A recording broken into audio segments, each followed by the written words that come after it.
영화나 드라마에서 가장 중요한 두 장면을 꼽으라고 한다면 그 두 장면은 아마 첫 장면과 마지막 장면일 것입니다.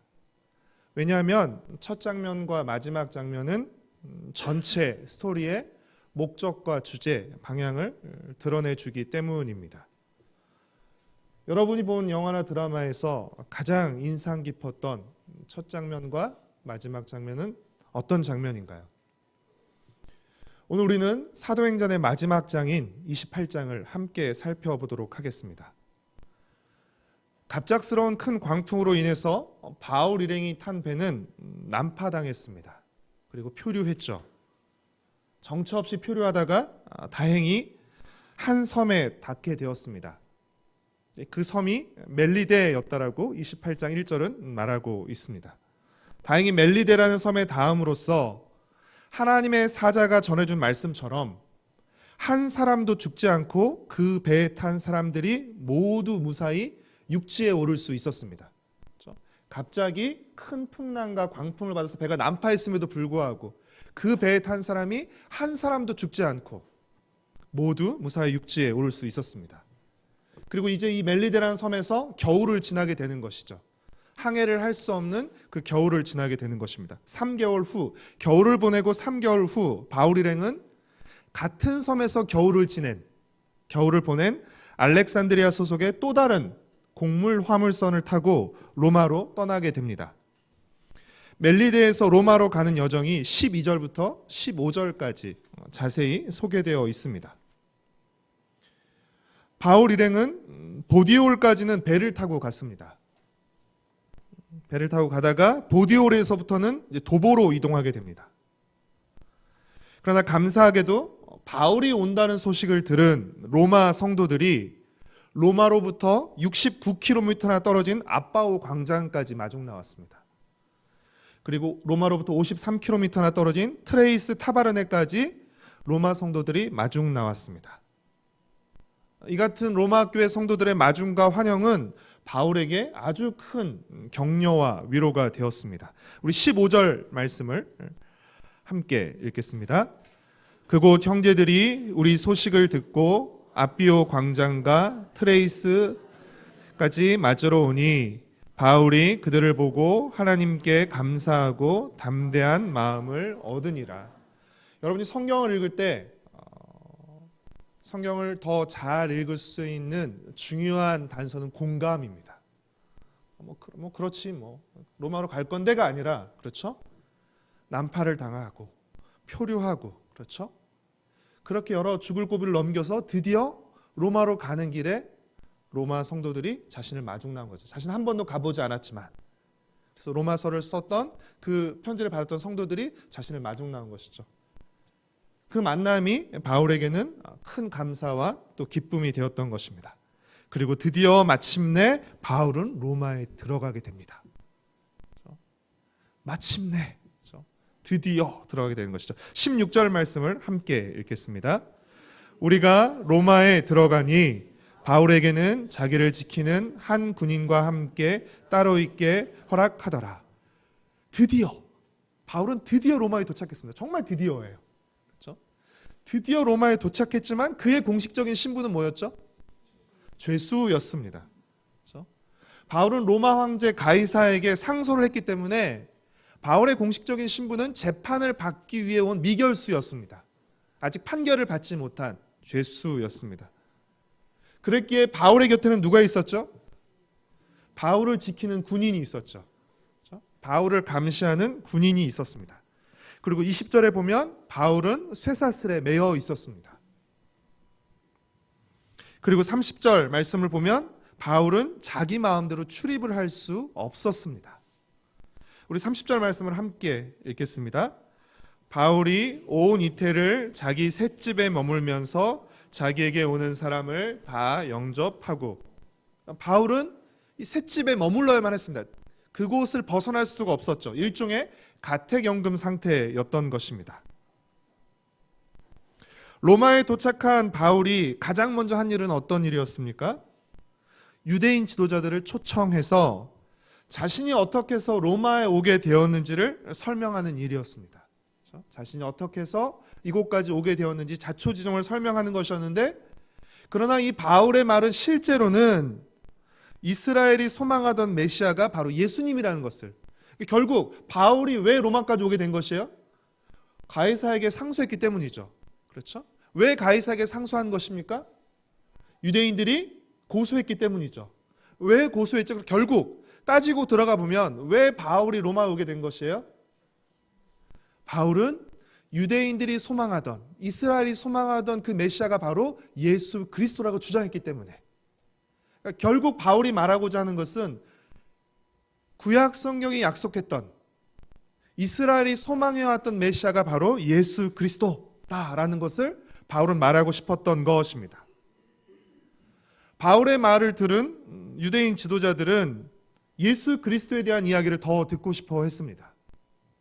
그래서 그들은 처음보다 더 많이 바울이 갇혀있는 집으로 가서 바울에게 말씀을 들었습니다. 우리 23절 말씀을 같이 읽도록 하겠습니다. 그들이 날짜를 정하고 그가 유숙하는 집에 많이 오니 바울이 아침부터 저녁까지 강론하여 하나님의 나라를 증언하고 모세의 율법과 선지자의 말을 가지고 예수에 대하여 권하더라.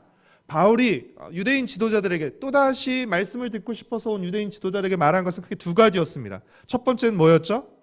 하나님의 나라였습니다. 그렇죠? 아침부터 저녁까지 하나님의 나라를 증언했고, 또 하나는 무엇을 말했죠? 예수 그리스도에 대해서, 예수에 대해 말했습니다. 바울이 모세의 율법과 선지자의 말을 가지고 예수에 대해서 권했다라는 것은 무엇을 의미할까요? 모세의 율법과 선지자의 말을 가지고 예수에 대해서 권했다. 구약 성경에 기록된, 그렇죠? 선지자의 글과 율법에 기록된 메시아가 바로 예수라는 것입니다. 바울은 그것을 말했다는 것입니다. 구약성에 기록된 메시아가 바로 예수라는 것을 바울은 증명했다는 것이고, 그 예수께서 십자가에서 죽으시고 부활하시고 승천하셔서 지금 어디에 계시다는 것이에요? 하나님 보좌 우편에서 그분이 지금 왕으로 통치하고 계시다는 것을 말한 것입니다.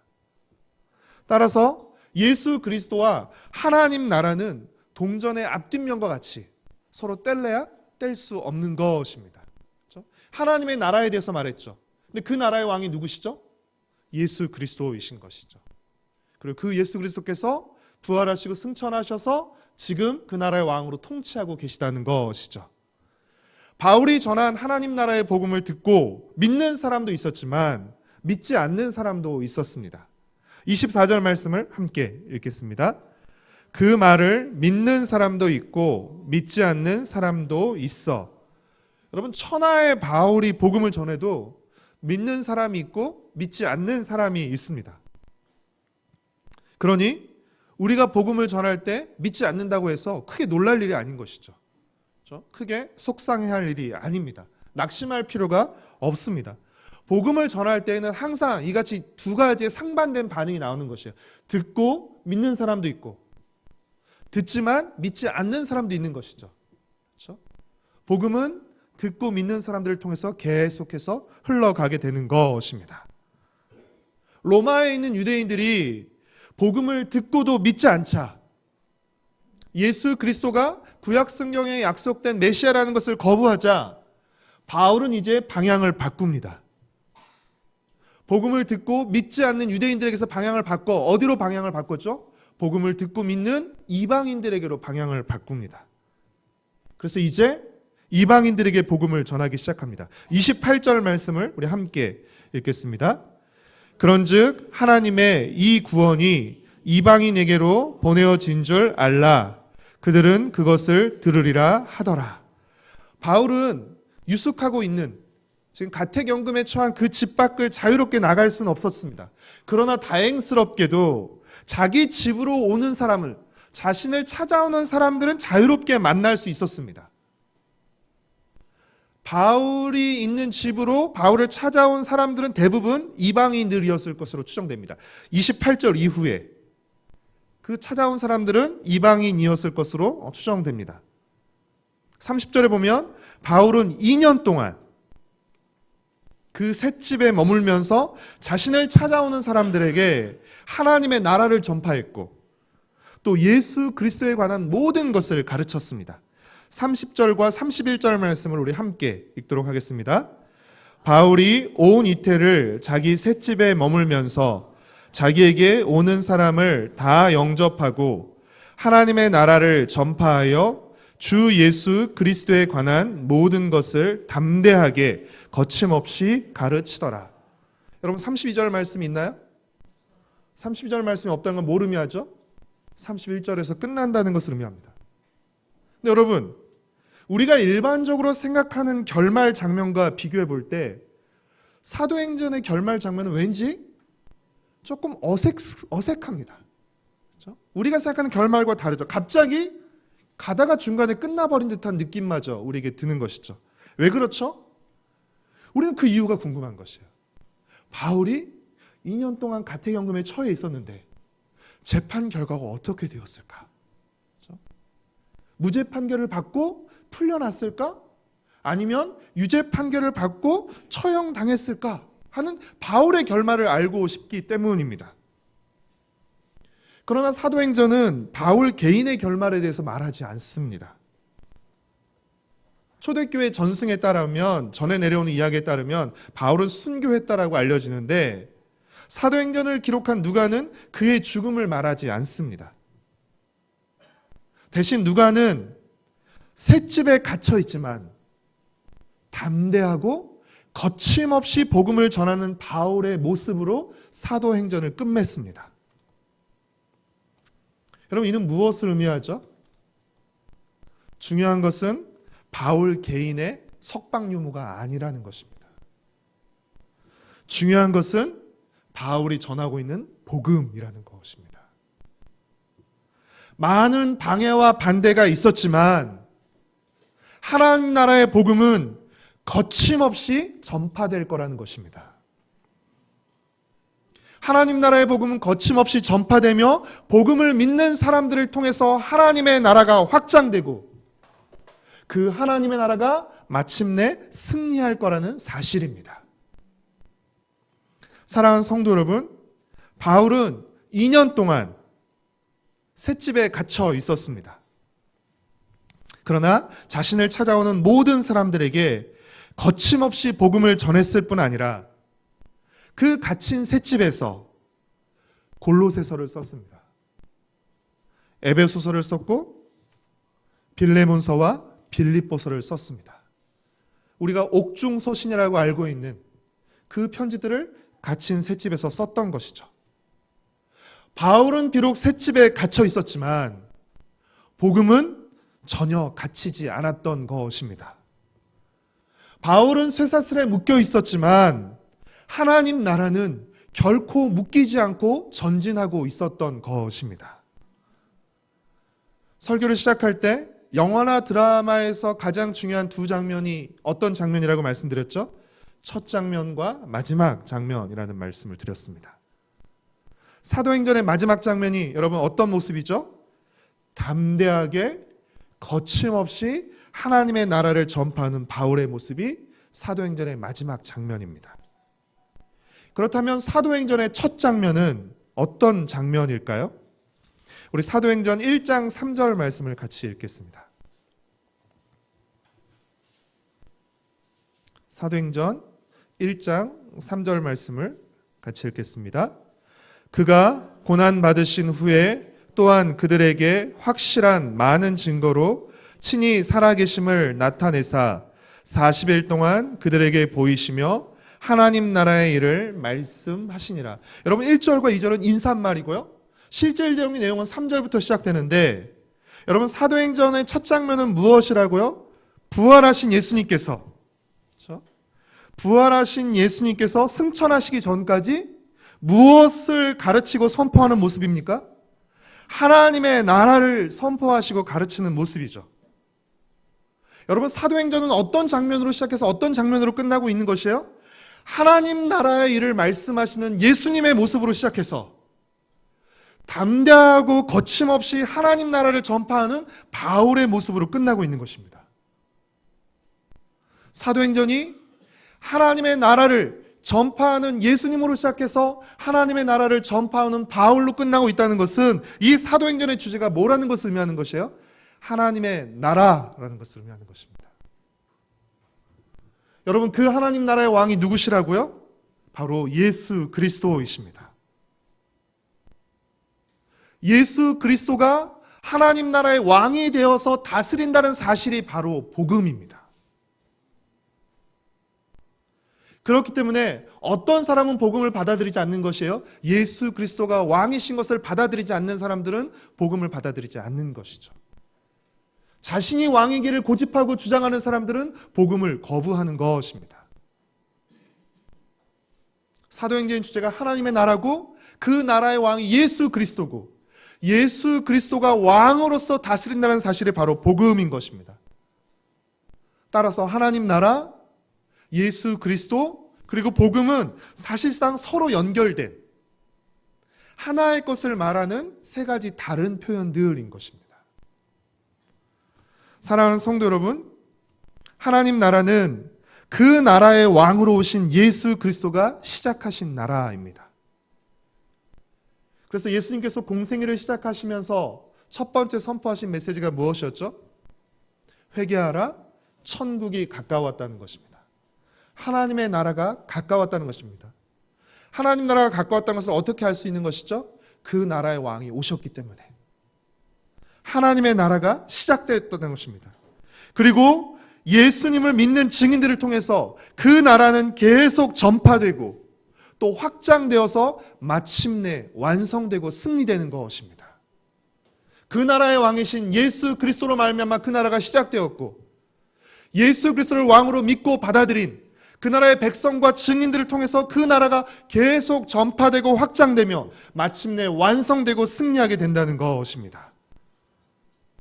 우리는 장차 완성되어서 이 땅에 임할 하나님 나라의 백성으로서 지금 이 땅을 살아가고 있는 것입니다.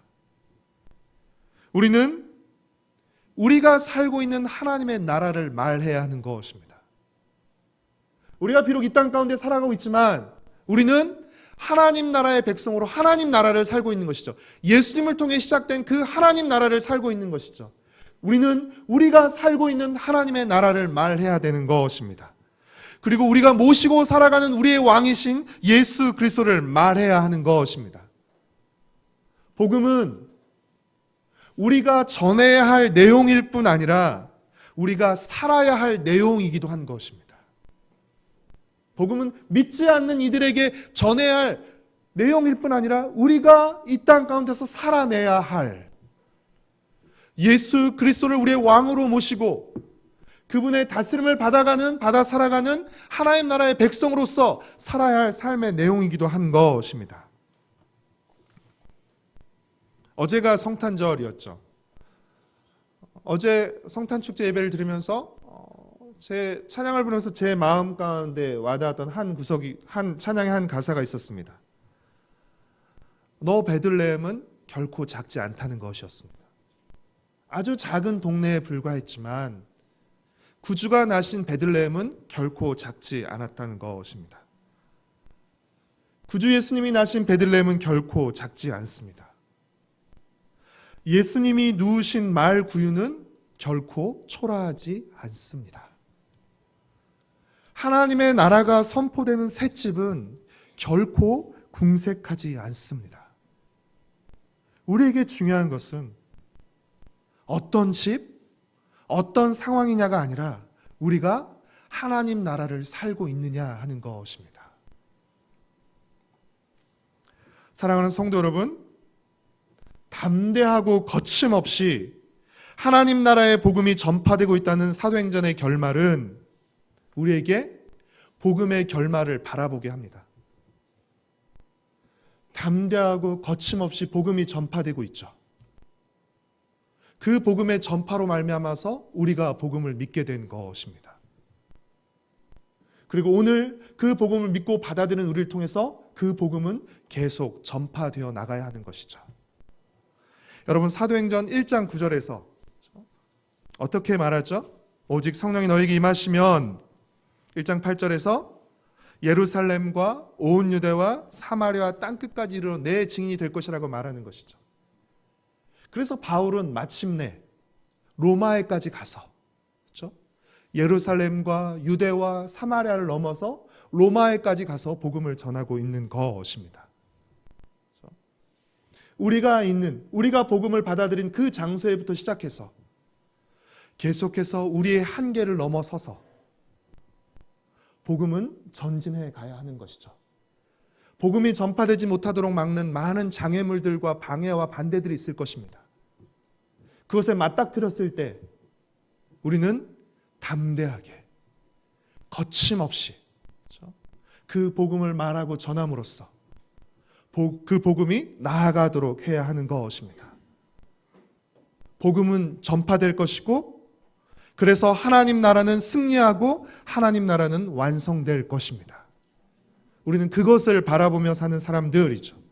그러니 우리가 처한 상황에 좌절하거나 낙심하지 말고, 우리가 처한 상황 속에서 하나님 나라의 승리와 완성을 믿고 담대하게, 그리고 거침없이 하나님 나라를 전하며 살아가는 저와 여러분, 우리 가정과 세대로 공동체가 되기를 축복하고 소망합니다.